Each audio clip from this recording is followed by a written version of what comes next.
दे हैं बजट से। एक तो हमारे सीएम भी बजट वो भी पेश कर रहे हैं 5-6 साल के बाद जो यूटी से बजट हो रहे हैं, और सेंटर का तो होता ही होता है।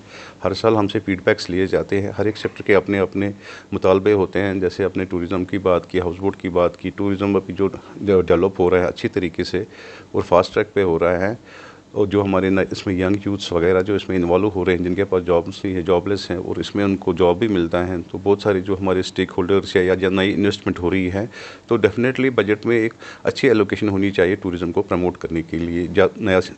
जो नए लोग हैं उनको भी आगे बढ़ाने की ज़रूरत है, खासकर जो हमारे यूथ्स हैं। और जो आपने हाउस बोट्स की बात की, हाउस बोट्स के लिए निश्चित ज़रूरी है कि हाउस बोट्स के लिए एक फंडिंग अलग से एलोकेट होनी चाहिए, क्योंकि हमारी प्रॉब्लम जो कई सालों से हैं, पेंडिंग है, हमारी रिहेबिलिटेशन का मसला है। जब भी हम जाते हैं किसी अथॉरिटीज़ के पास, कहते हैं जी इसमें कोई प्लान नहीं बना है, हमें इसमें कोई फंडिंग नहीं है आपको रिहेबिलिटेट करने की, क्योंकि बहुत सारे हाउस बोट्स ऐसे हैं जो ऑलरेडी सरेंडर पॉलिसी में है, तो उनको रिहेबिलिटेट करने के लिए भी पैसा चाहिए। तो गवर्नमेंट को ये भी नज़रअंदाज नहीं करना चाहिए कि इन लोगों को कैसे हम रिहेबिलिटेट करें। हमारा जो एक प्रपोजल था, उनको एक टूरिज़्म विलेज मिलना चाहिए, वो बेचारे वहाँ पे जाएंगे, अपना काम करेंगे, तो उसके लिए भी गवर्नमेंट के पास अभी तक कोई बजट नहीं है, न कोई फंडिंग उसके लिए एलोकेट की गई है।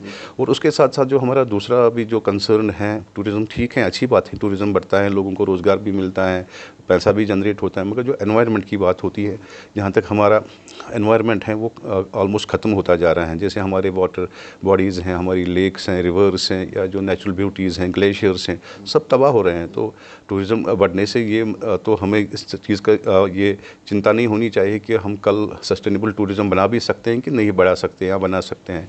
तो जो प्रमोशंस हैं उनके लिए भी खासकर गवर्नमेंट को सोचना चाहिए कि किस मकदार पे की जाए, और प्रमोशंस का भी होना ज़रूरी है एक स्टेट को मतलब प्रमोट करने के लिए।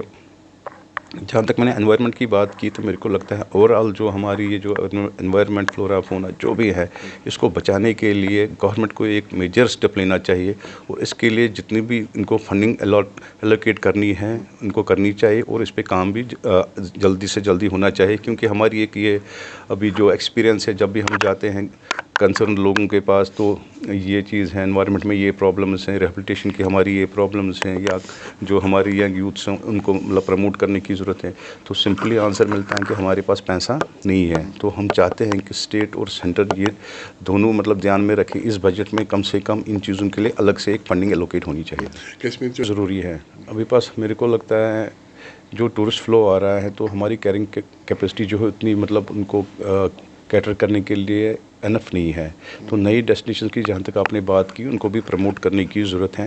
पहले वो प्रमोट होनी चाहिए, वहाँ की जो रोड कनेक्टिविटी है, वहाँ का इंफ्रास्ट्रक्चर है, या लाइटिंग है, पानी है, आजकल जो वाईफाई वगैरह जो भी इंटरनेट होता है, पहले वो चीज़ें वहाँ पे होनी चाहिए, तो उसके बाद ही टूरिस्ट को वहाँ भेजना चाहिए।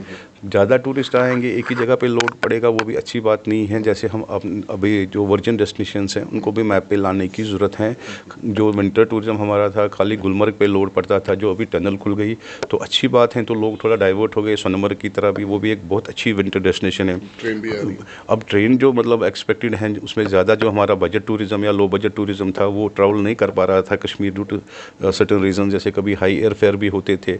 और जो जितने भी मतलब विद इन द कंट्री या आउटसाइड कंट्री हमारे बहुत सारे जो लोग जिनके साथ हमारा काम चलता है, एजेंट्स हैं, तो उनका यही कहना है कि कम से कम जो विद इन द कंट्री लोग हैं, एक बार वो कश्मीर घूमना चाहते हैं ज़िंदगी में।